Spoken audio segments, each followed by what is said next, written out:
ನಮ್ಮ ಕರ್ನಾಟಕ ಸರ್ಕಾರ ತಕ್ಷಣಕ್ಕೆ ಈ ಕಾವೇರಿ ವಾಟರ್ ಮ್ಯಾನೇಜ್ಮೆಂಟ್ ಅಥಾರಿಟಿ ಇರ್ಬೋದು, ಕಾವೇರಿ ವಾಟರ್ ರೆಗ್ಯುಲೇಷನ್ ಕಮಿಟಿ ಇರ್ಬೋದು, ಇದಕ್ಕೆ ಮೇಲ್ಮನವಿಯನ್ನ ಸಲ್ಲಿಸಬೇಕು. ಯಾಕೆಂತಂದ್ರೆ ನಮ್ಮ ಕರ್ನಾಟಕದಲ್ಲಿರುವಂತಹ ಯಾವುದೇ ದೊಡ್ಡ ಸಣ್ಣ ಅಣೆಕಟ್ಟುಗಳು ಭರ್ತಿಯಾಗಿಲ್ಲ. ಕಬಿನಿಗೆ ಸ್ವಲ್ಪ ನೀರು ಕೇರಳದಲ್ಲಿ ಚೆನ್ನಾಗಿ ಮಳೆ ಆಗಿರೋದ್ರಿಂದ ಹರಿದು ಬರ್ತಾ ಇರೋದು ಬಿಟ್ರೆ ಹಾರಂಗಿನೂ ತುಂಬಿಲ್ಲ, ಹೇಮಾವತಿನೂ ತುಂಬಿಲ್ಲ, ಕಣ್ವನು ತುಂಬಿಲ್ಲ, ಕಾವೇರಿನೂ ನಮ್ಮ KRS ತುಂಬಿಲ್ಲ. ಕಾವೇರಿಯ ಯಾವ ಉಪನದಿಗಳು ಕೂಡ ಉಕ್ಕಿ ಹರಿತಾ ಇಲ್ಲ. ಕಾವೇರಿ ಕರ್ನಾಟಕದ ಜೀವನಾಡಿ. ಬೆಂಗಳೂರು ಉಸಿರಾಡುವಂತದೇ ಕಾವೇರಿಯಿಂದಾಗಿ. ನಮ್ಮ ಮೊದಲನೇ ಆದ್ಯತೆ ಕುಡಿಯುವ ನೀರನ್ನ ಕೊಡೋದಾಗಿದೆ. ನಮ್ಮಲ್ಲೇ ನಮ್ಮ ಮುಖ್ಯಮಂತ್ರಿಗಳು ಈ ಸರಿ ಬೆಳೆ ಬೆಳೆಯೋದನ್ನ ಸ್ವಲ್ಪ ಡಿಲೇ ಮಾಡಿ ನೀರು ಸಿಗ್ತಾ ಇಲ್ಲ, ಬಂದಿಲ್ಲ, ಒಳಹರಿವು ಕಮ್ಮಿ ಇದೆ ಅಂತ ರೈತರಿಗೆ ಅಡ್ವೈಸ್ ಕೊಟ್ಟಿದ್ದಾರೆ. ನೀವು ರೈತರಿಗೆ ಅಡ್ವೈಸ್ ಕೊಟ್ಟಂತ ಮುಖ್ಯಮಂತ್ರಿ ಕಾವೇರಿ ವಾಟರ್ ಮ್ಯಾನೇಜ್ಮೆಂಟ್ ಅಥಾರಿಟಿ ಹತ್ರ ಈ ವಿಷಯವನ್ನ ತೆರೆದಿಡೋದಕ್ಕೆ ಏನಾಗಿದೆ? ಅಲ್ಲಿ ತಮಿಳುನಾಡಲ್ಲಿ ಹಿಂದೆ ಸ್ಟಾಲಿನ್ ಇದ್ರು, ಆವಾಗ್ಲೂ ಕೂಡ ನೀವೊಂಥರ ಕಾಂಗ್ರೆಸ್ ಅಲ್ಲಿ ಒಂಥರ ಜೋಕರ್ ಕಾರ್ಡ್ ಇದ್ದಂಗೆ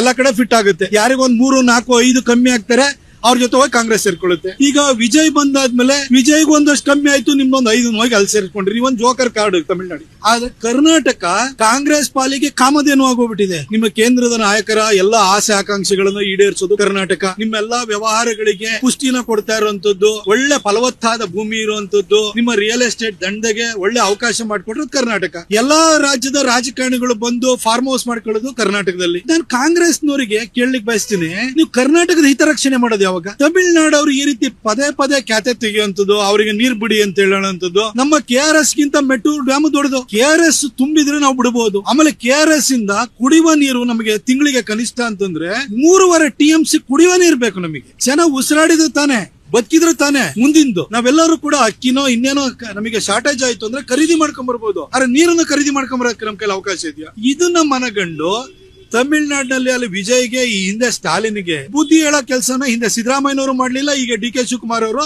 ಆ ಧೈರ್ಯ ತೋರ್ತಿಲ್ಲ.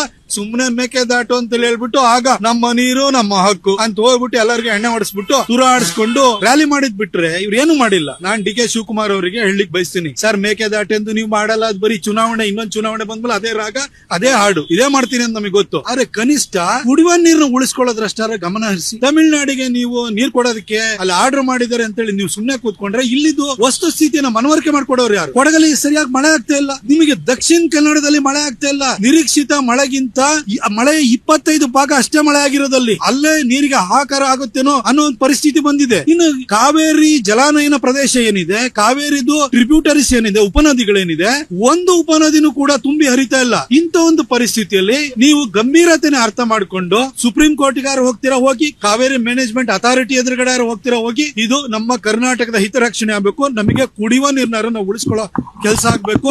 ಈಗ ಜುಲೈ ಮುಗಿದು ಆಗಸ್ಟ್ 17ಕ್ಕೆ ಬರ್ತಾ ಇದೀವಿ, ಈಗಲೇ ಇನ್ನೂವರೆಗೂ ಮಳೆ ಬಂದಿಲ್ಲ ಅಂತಂದ್ರೆ ಇನ್ ಯಾವಾಗ ಬರುತ್ತೆ ಸರ್? ಸೆಪ್ಟೆಂಬರ್ ಅಷ್ಟರಲ್ಲಿ ಮುಂಗಾರು ಮುಗ್ದೇ ಹೋಗ್ಬಿಡುತ್ತೆ. ಅದಾದ ನಂತರ ಹಿಂಗಾರು ಬರುತ್ತೆ ಅಂತ ನಮ್ಗೆ ಏನು ಖಾತರಿ ಇದೆಯಾ? ಇಂತ ಒಂದು ಪರಿಸ್ಥಿತಿಯಲ್ಲಿ ನೀವು ಗಂಭೀರವಾಗಿ ತೆಗೆದುಕೊಂಡು ಅಪೀಲ್ ಹಾಕುವಂತ ಕೆಲಸವನ್ನ ಮಾಡಿ, ರೈತರು ಬಂದು ಹೋರಾಟವನ್ನ ಮಾಡಿ ನಿಮಗೆ ಎಚ್ಚರಿಕೆ ಕೊಡಬೇಕಾದಂತಹ, ನಿಮಗೆ ಬುದ್ಧಿನ ತುಂಬಬೇಕಾದಂತ ಅನಿವಾರ್ಯ ಪರಿಸ್ಥಿತಿಯನ್ನ ನೀವು ತಂದಿಟ್ಕೊಳ್ಬಾರ್ದಿತ್ತು ಅಂತ ಹೇಳಿ ಬಯಸ್ತೀನಿ. DK ಶಿವಕುಮಾರ್ ಅವರು ನಮ್ಮ ಮಂಡ್ಯ ಈ ಭಾಗದ ರೈತರಿಗೆ ಭತ್ತ ಬೆಳಿಬೇಡಿ, ಕಬ್ಬು ಬೆಳಿಬೇಡಿ ಅಂತ ಹೇಳ್ತಾರೆ. ಕುಡಿಯುವ ನೀರು ಬೆಂಗಳೂರಿಗೆ ಕೊಡ್ಲೇಬೇಕು. ಇವ್ರೆಲ್ಲಾರ ವ್ಯವಹಾರ ದಂಧ ನಡೆಯೋದು ಬೆಂಗಳೂರಲ್ಲಿ. ಆ ಬೆಂಗಳೂರು ಬದುಕಬೇಕು ಅಂತಂದ್ರೆ ತಿಂಗಳಿಗೆ 3.5 TMC ಅಷ್ಟು ನಿಮಗೆ ಕುಡಿಯೋ ನೀರು ಬೇಕು. ಆ ನೀರು ಬರುವಂತದ್ದೇ ನಮ್ಮ ಈ ಕಾವೇರಿಯ ಉಪನದಿಗಳಿಂದ. ಇದು ಅವ್ರಿಗೆ ಅರಿವಾಗ್ಲಿಲ್ವಾ? ರೈತರಿಗೆ, ಇಲ್ಲಿ ಮಂಡ್ಯದ ರೈತರಿಗೆ ಭತ್ತ ಬೆಳಿಬೇಡಿ ಅಂತ ಹೇಳೋರಿಗೆ ಬೆಂಗಳೂರಿಗೆ ಕುಡಿಯೋ ನೀರು ಬೇಕು, ಅದನ್ನು ನಾವು ಕಾಪಿಟ್ಕೊಳ್ಬೇಕು ಅನ್ನೋ ಒಂದು ಕನಿಷ್ಠ ಪರಿಜ್ಞಾನ ಬೇಕಲ್ವಾ? ನೆಗ್ಲೆಕ್ಟ್ ಮಾಡಿರೋ. ಇವ್ರು ಫಸ್ಟ್ ಮುಖ್ಯಮಂತ್ರಿ ಚೇರ್ ಬೇಕಿತ್ತು, ಚೇರ್ ತಗೊಂಡ್ರು. ಈ ಕ್ಯಾಬಿನೆಟ್ ಎಕ್ಸ್ಪಾನ್ಷನ್ ಮಾಡ್ಬೇಕಾ, ಅದಕ್ಕೆ ಯಾರ್ಯಾರು ಒಳಗಡೆ ಸೇರಿಸ್ಕೊಳ್ಳಿ. ಈ ಯುದ್ಧಗಳು ನಡೆಯೋದ್ರಲ್ಲಿ ಇದರಲ್ಲೇ ಕಾಲಹರಣ ಮಾಡ್ತಿದ್ರೆ ಹೊರತು